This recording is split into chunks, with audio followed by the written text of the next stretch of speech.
Riyad, pour aussi avoir un éclairage d'origine tunisienne, qui sera plus à même de nous expliquer aussi ce qu'il a pu vivre ces derniers temps en Tunisie,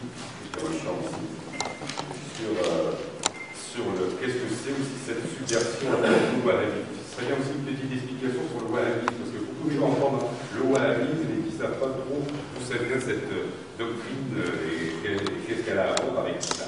Merci à vous. Merci à vous. Je remercie d'abord les organisateurs.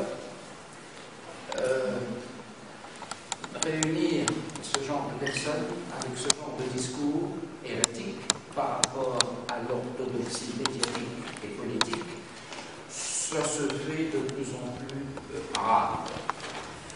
Je le déplore et je dois m'en excuser d'emblée. Je souhaite ardemment que l'on me comprenne et que l'on suive mon regard, parce que je vais être obligé de temps en temps par réflexe d'ancien ambassadeur, il y a des obligations de réserve, n'est-ce pas?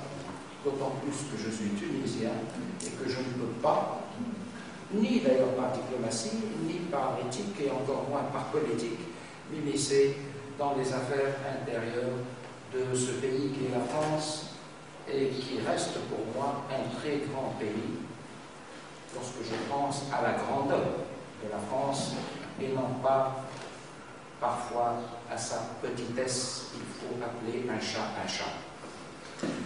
Je suis arrivé un peu plus tôt aujourd'hui et j'ai trouvé une magnifique cérémonie religieuse protestante.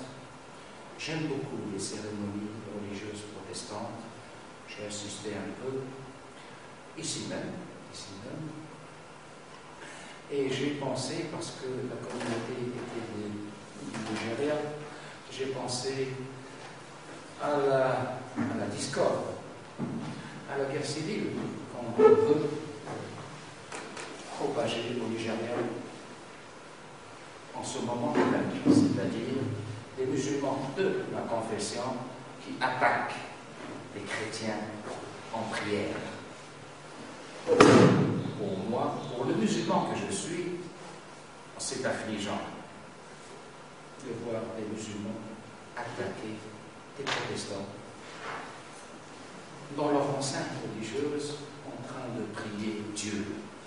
Je ne le dis pas parce qu'il s'est trouvé tout à fait par contingence qu'avant notre arrivée, il y avait une cérémonie protestante. Je le dis parce que le pays qui est derrière cette guerre civile que l'on veut propager au Nigeria, et pas seulement au Nigeria, je fais allusion à l'islam africain en général.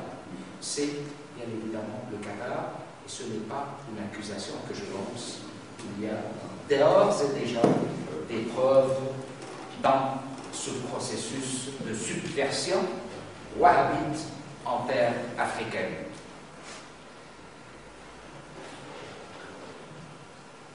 Je suis tout à fait d'accord avec mon illustre et auguste prédécesseur, Samir Ali. Sauf, nous sommes d'accord sur l'essentiel. Il y a peut-être quelques divergences dans le processus tunisien. Et cela se comprend d'ailleurs, puisque je suis à même de parler du processus révolutionnaire tunisien et du processus, en ce qui me concerne, du processus révolutionnaire, entre guillemets toujours, égyptien. J'apprécie beaucoup la notion, l'expression de révolte populaire, que j'admets, et qui est légitime d'un point de vue conceptuel, et non pas révolution, qui est parfaitement illégitime du point de vue conceptuel et intellectuel, et qui est une imposture. Parce que, à mon sens, il n'y a pas eu de révolution en terre d'islam. C'est important, les concepts, et là c'est ma déformation de philosophe. C'est important parce qu'à partir d'une fausse prémisse, on arrive toujours à une fausse conclusion. Dire que c'est une révolution qui a tourné mal, on pose une fausse prémisse et on enchaîne les fausses conclusions. Dire par contre qu'il s'agit d'une révolte sociale parfaitement légitime, et pas seulement dans son expression sociale, et même dans son expression politique. Là, nous serons d'accord. Donc, mettons-nous d'accord sur les prémices avant de conclure.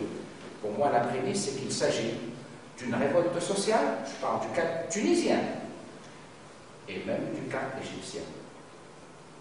De révolte populaire parfaitement légitime,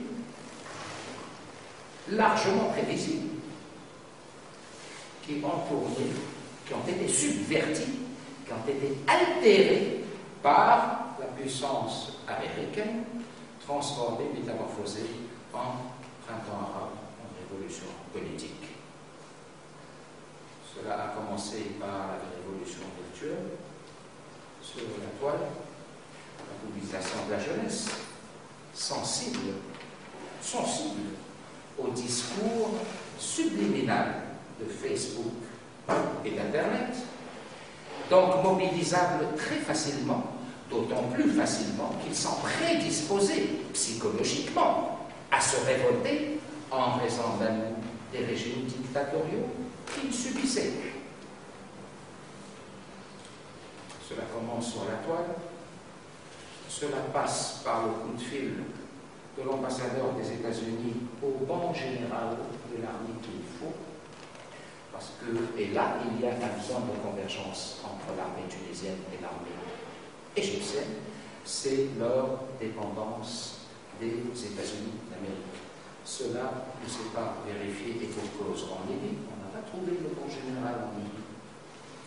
En cela, on a fait appel au bon mercenaire. On n'a pas trouvé non plus le bon général en Syrie. On a trouvé plus ou moins un bon général au Yémen pour que le printemps arabe fasse jour dans ces contrées. On a beaucoup dit. Je fais ce préambule, je vous prie de m'en excuser avant d'entamer très rapidement le sujet, c'est-à-dire des révoltes populaires à la subversion atlantiste wahhabite. On a beaucoup dit sur le printemps arabe, sauf l'essentiel. Beaucoup dit, c'est-à-dire dictature, corruption, atteinte aux droits de l'homme, etc., etc. Mais l'essentiel, c'est que ce printemps arabe, en tout cas dans sa genèse tunisienne, c'est la conséquence immédiate et inexorable, là je rejoins tout à fait sur cette famille, inexorable justement de cette mondialisation dans laquelle la Tunisie a été pionnière parmi les pays arabes. La Tunisie et l'Égypte, vous voyez, c'est curieux, la Tunisie et l'Égypte ont été les tout premiers pays à adhérer au processus de mondialisation capitaliste. Je ne porte pas de jugement là-dessus, fallait-il le faire. Si je porte un jugement, je serai dans la subjectivité et dans l'idéologie. À mon sens, il ne fallait pas le faire, et je suis subjectif en le disant. Mais ce qui s'est passé en Tunisie, cette crise sociale, est la conséquence des contradictions, pour parler comme Marx, des contradictions intrinsèques du capitalisme économique et politique. Ça, aucun média n'en a soufflé mot. On était dans la mythologie de la dictature qu'il faut abattre, de la corruption qu'il faut éradiquer, à juste titre, mais on a occulté l'essentiel, c'est-à-dire le paroxysme du capitalisme dans ces pays-là, ses propres contradictions qui génèrent l'autodestruction pour rester dans l'analyse marxiste. Mondialisation, c'est-à-dire chômage. Voyez, regardez bien les revendications, d'ailleurs, jusqu'au 14 janvier, si je l'ai mis au cas tunisien, jusqu'au 14 janvier, les revendications étaient sociales. On veut travailler, non au chômage, le travail est un droit, non à la paupérisation, non à l'injustice sociale. C'était les principaux slogans brandis par les manifestants. c'est à partir du 14 janvier que commence la subversion, c'est-à-dire la mystique et le mythe et la légende révolutionnaire à partir du 14 janvier, c'est-à-dire à partir du moment où le général Hamar en Tunisie a reçu l'ordre de faire dégager Ben Ali. C'est à partir de ce moment-là que le slogan dégage, plus exactement dans l'accent des manifestants dégage, c'est à partir de ce moment-là que la révolution, la pseudo-révolution politique a démarré.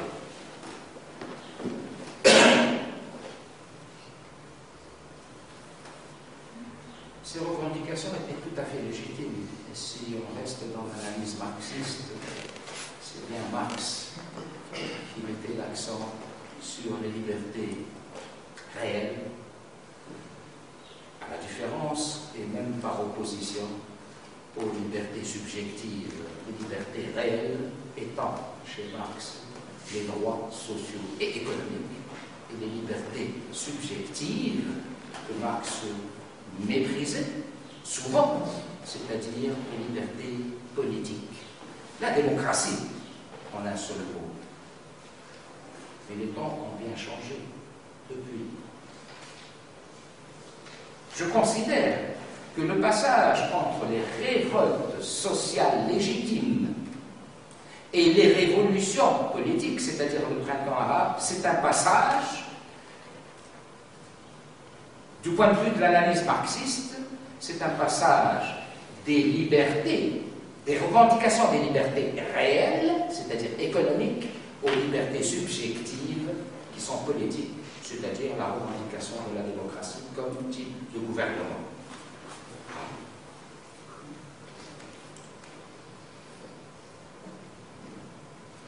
Oui, la démocratie, qui n'est pas d'accord pour l'adoption de la démocratie,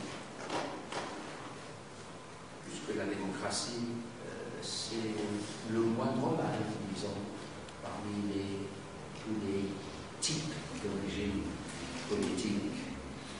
Mais permettez-moi, toujours en tant que philosophe et en tant qu'ancien ambassadeur, de citer un philosophe qui n'était pas un infâme réactionnaire, c'était même un philosophe précurseur de la Révolution française, Rousseau, qui disait dans le contrat social la démocratie est sans doute... Non, il disait s'il y avait un peuple de Dieu, s'il y avait un peuple de Dieu, il se gouvernerait démocratiquement. Car, disait-il, un régime si parfait ne convient pas aux hommes. La démocratie est sans doute... Non, il disait s'il y avait un peuple de Dieu, s'il y avait un peuple de Dieu, il se gouvernerait démocratiquement. Car, disait-il, un régime si parfait ne convient pas aux hommes. C'est troublant comme phrase, c'est la plume de Rousseau. C'est pas Tocqueville qui disait ça. Ce n'est pas Hobbes, ce n'est pas Locke, ce n'est pas Hume, c'est Rousseau. C'est ainsi. C'est le jugement dans le contrat social, le jugement de la démocratie par Rousseau, qui est précurseur de la Révolution française. C'est précisément Tocqueville qui disait cette chose, et nous sommes dans le sujet. Il disait par rapport à la démocratie, il faisait cette séparation, cette distinction que nous autres, modernes, nous ne savons plus faire, entre la démocratie, entre démocratie comme fait social et la démocratie comme type de gouvernement, comme type de régime. La démocratie comme fait social, c'est-à-dire, c'est la société qui est enfin prédisposée à recevoir la démocratie comme un acquis, comme un mérite, et non pas comme un don de Dieu. C'est Tocqueville qui le dit lui-même. C'est-à-dire la sécularisation des esprits. c'est-à-dire la sécularisation comme préalable à la démocratie.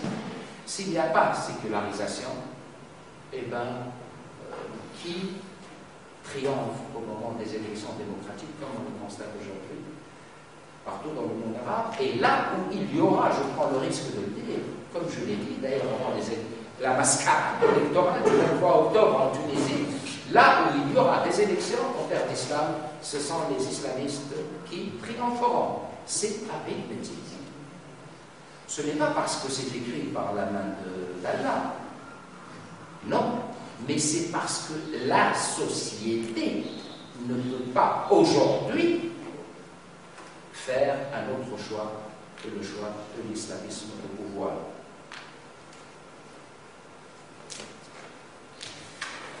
Oui, je vais te préparer sans trop m'enfoncer dans le présentisme universitaire, au moins à définir rapidement l'atlantisme et le wahhabisme, puisque ce sont les concepts clés de ma communication. L'atlantisme, c'est le courant idéologique et géopolitique conceptualisé au début de la guerre froide, c'est-à-dire une alliance entre les USA, le Canada et l'Europe, contre l'URSS et le pacte de Varsovie. L'atlantisme s'oppose géopolitiquement au continentalisme.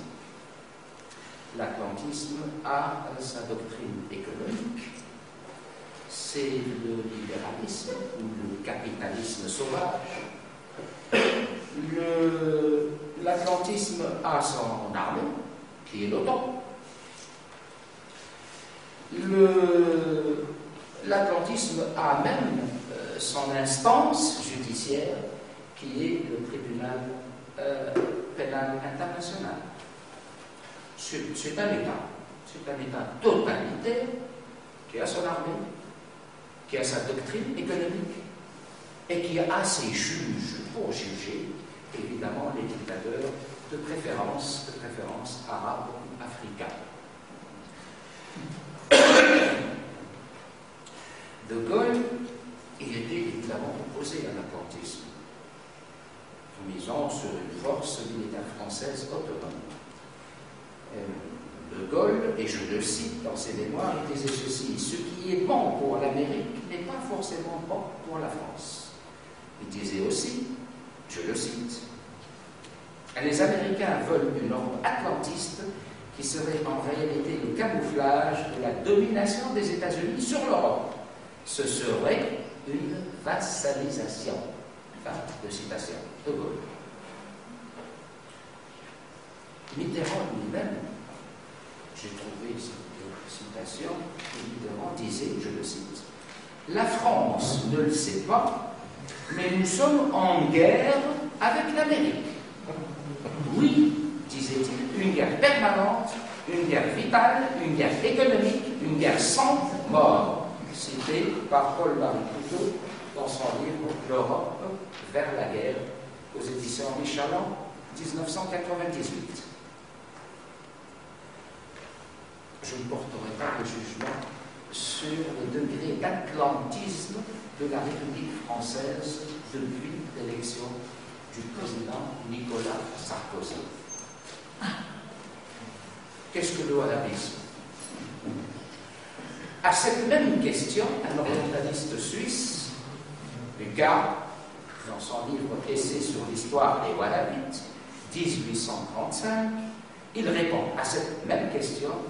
Cet orientaliste répond: c'est le protestantisme et même le puritanisme de l'islam. C'est un gouvernement bédouin exerçant son autorité de la même manière que les successeurs de Mahomet sur leurs compatriotes convertis à l'islam. Fin de citation. Il disait aussi ceci, cet orientaliste: il y a en ce Abdel Wahhab du Calvin et du Luther. Nous sommes dans un temple, enfin dans un lieu de culte protestant. C'est le hasard.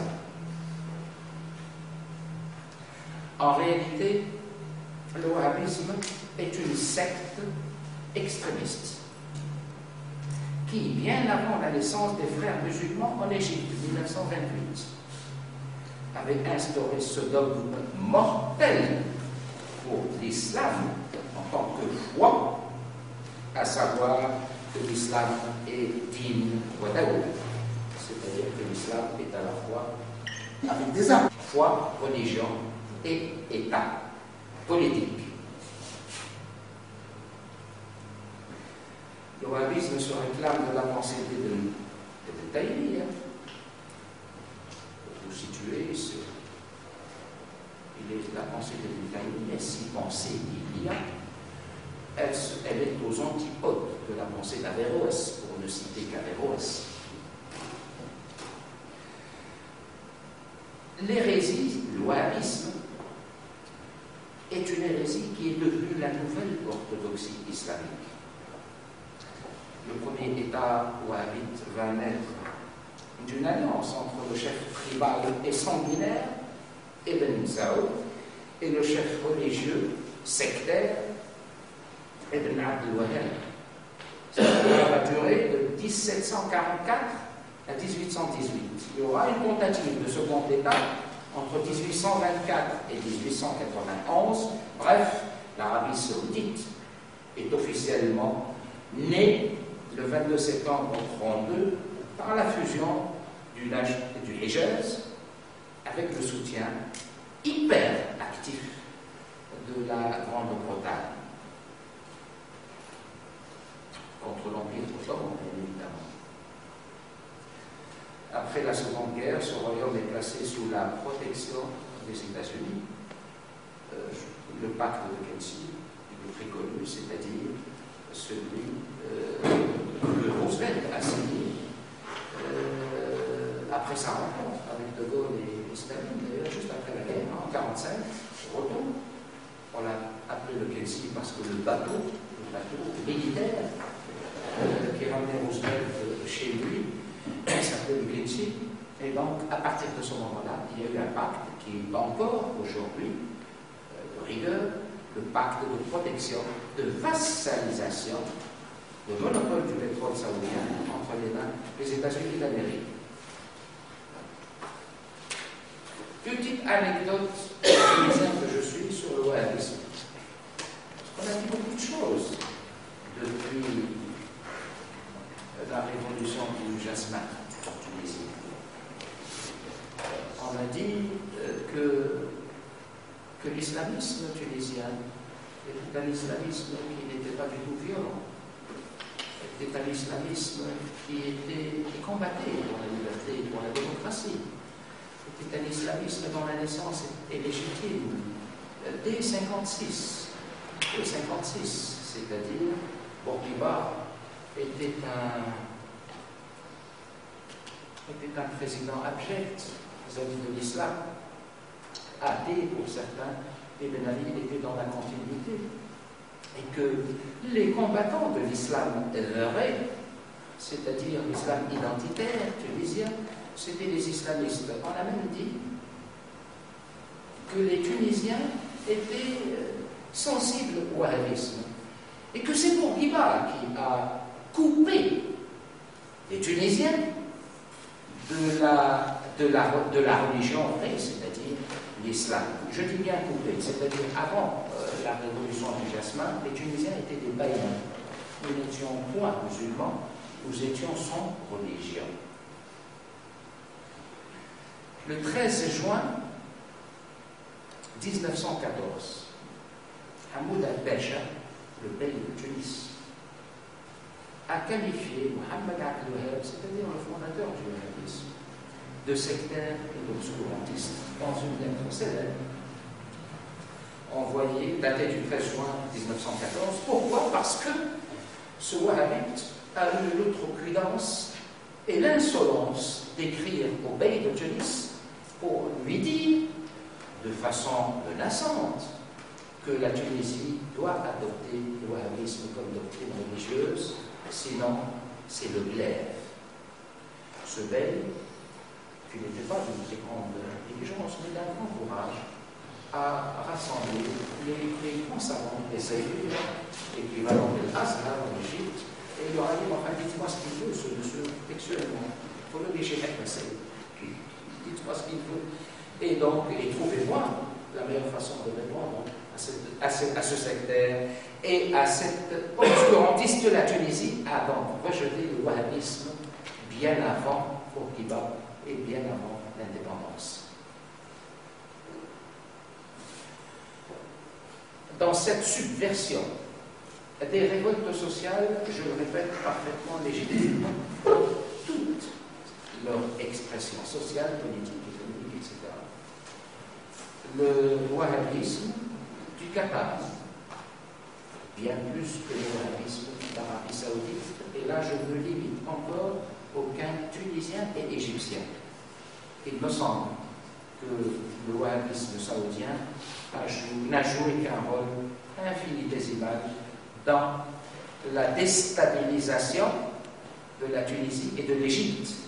En revanche, c'est le wahhabisme du Qatar qui a joué un rôle déterminant. Pas seulement par cette chaîne de télévision réactionnaire et subversive, mais aussi par la force de l'argent et par une diplomatie que j'ai appelée la diplomatie du chéquier. L'argent et par une diplomatie que j'ai appelée la diplomatie du chéquier. Diplomatie du chéquier.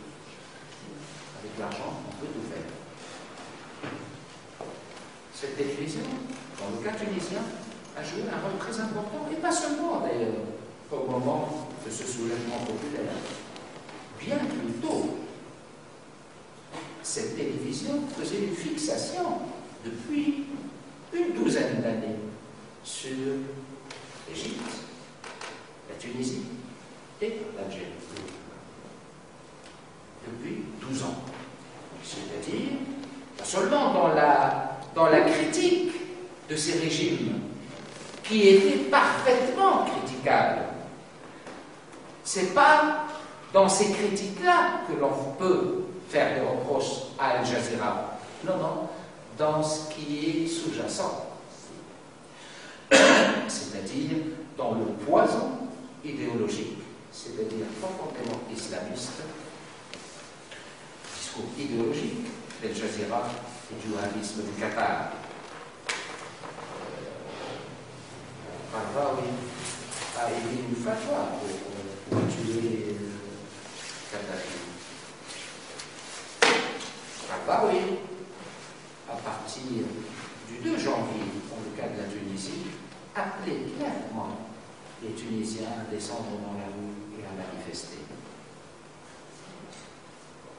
Je vais prendre juste un exemple pour vous expliquer l'impact réel de cette télévision que j'ai baptisé dans mon livre, Face cachée de la révolution tunisienne, Al Jazeera, une chaîne pour esclaves. Une chaîne pour esclaves. Et en effet, les auditeurs d'Al Jazeera sont devenus les esclaves d'Al Jazeera. Al Jazeera a fini par contrôler l'esprit même des auditeurs et par conséquent même de certains peuples arabes. Elle a pu réaliser ce miracle grâce, paradoxalement, à son audace et à son esprit critique. C'est-à-dire aucune télévision ne pouvait critiquer, aucune chaîne de télévision arabe ne pouvait émettre ce genre de critique contre le régime égyptien ou tunisien ou algérien ou autre. Donc elle a pu capitaliser, elle a pu constituer un capital honnêteté intellectuelle et philanthropie politique, voyez-vous. C'est-à-dire, c'est une télévision qui est, que l'on croit, qu'on a fini par croire. C'est Dieu, c'est Allah qui parlait par la voix d'Al Jazeera. C'est-à-dire que le jour J, le jour où il fallait mobiliser les masses pour se révolter, eh bien, Al Jazeera était parfaitement crédible compte tenu de son crédit capitalisé depuis 12 ans.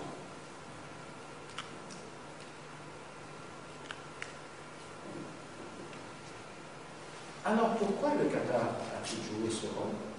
Précisément parce que le Qatar est un élément fondamental de l'atlantisme et par conséquent du mondialisme capitaliste. Il y a aussi chez ces gens-là une espèce de messianisme. Ils pensent, il me semble, par ignorance et par esprit maraboutique, servir ainsi l'islam dont ils se servent impunément depuis la naissance du wahhabisme. C'est-à-dire, ça leur donne une bonne conscience. Nous sommes richissimes, mais notre argent sert aussi la cause d'Allah. Il y a cette espèce de déculpabilisation par rapport au mal qu'ils font et par rapport à leur statut d'esclave aux ordres de l'impérialisme américain et des puissances financières mondiales.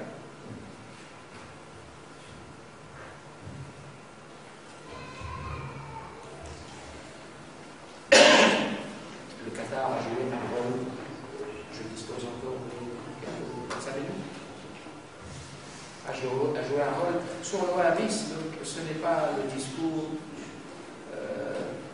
d'un ancien ambassadeur qui en veut au Qatar ou aux États-Unis d'avoir provoqué la déstabilisation de la Tunisie, c'est-à-dire la perte en quelques mois seulement des acquis de 50 ans d'indépendance. Qui aurait cru qu'aujourd'hui la Tunisie serait gouvernée par ces islamistes? Quand je dis islamistes, pour le philosophe que je suis, le concept a une signification, comme je le disais au début. Je ne suis pas dans les catégories salafisme, fondamentalisme, depuis le printemps arabe, l'islamisme modéré, etc. Pour moi, l'islamisme est un bloc idéologique inséparable, indivisible. Ce bloc, le dogme de ce bloc idéologique, le socle, c'est qu'il n'y a point de séparation entre religion et politique en islam. Sa finalité, ce bloc idéologique qui est l'islamisme, c'est la théocratie totalitaire. L'islamisme ne peut conduire qu'à des États théocratiques et totalitaires. Bien évidemment, il y a une différence entre Erdogan et Ben Laden, entre Ghanouchi et qui sais-je, pas. Ah oui, parce que ce sont des co-disciples, mais enfin, entre Ghanouchi et le numéro 2 de Al-Qaïda depuis la mort de Ben Laden. Oui, bien sûr qu'il y a des différences entre les talibans et l'AKP en Turquie. Mais lorsqu'on va au fond des idéologies, au fondement, il y a ce dogme, cette imposture théologique, et je n'ai pas le temps de l'expliquer, cette imposture théologique qui consiste à faire de l'islam la religion de l'inséparabilité du religieux et du politique, à la différence du christianisme qui serait la religion de la séparation originelle du religieux et du politique, parce que selon la formule bien célèbre et très mal interprétée, le rendez à César, ce qui est à César et non royaume de ce monde, etc. Non, l'islam n'est pas la religion de l'imbrication totale et irrémédiable du religieux et du politique. La disjonction du théologique et du politique est parfaitement possible au sein de l'islam, comme elle l'a été possible au sein du catholicisme et du protestantisme. J'avais écrit il y a quelques années, c'est ce que je voulais vous dire à la fin, par rapport au wahhabisme, cet article publié dans Libération, qui n'était pas à l'époque très atlantiste, 2008, février 2008, le wahhabisme, négation de l'islam. C'était à la suite de la visite du président Sarkozy en Arabie Saoudite, lorsqu'il a fait des déclarations qui ont bien contrarié le musulman que je suis par rapport au wahhabisme. Et c'est par cela, si vous voulez bien, rapidement, c'est par cela que je voudrais conclure. En vous livrant lecture. Rapidement, non, le passage que j'ai souligné, les deux passages que j'ai soulignés, parce qu'il me semble quand même important de voir une contribution saoudienne dans l'élaboration d'une politique de civilisation, disait Sarkozy à l'époque, d'une politique de civilisation à même de provoquer une sécularisation au cœur de l'islam est une pure et funeste chimère. Et pour cause, on ne peut pas être et avoir été. L'Arabie Saoudite a été le principal financier des mouvements intégristes dans le monde. Il est vrai qu'elle était en parfaite osmose avec les intérêts géopolitiques américains. C'est le traumatisme du 11 septembre 2001 qui a infirmé provisoirement ses choix stratégiques américains.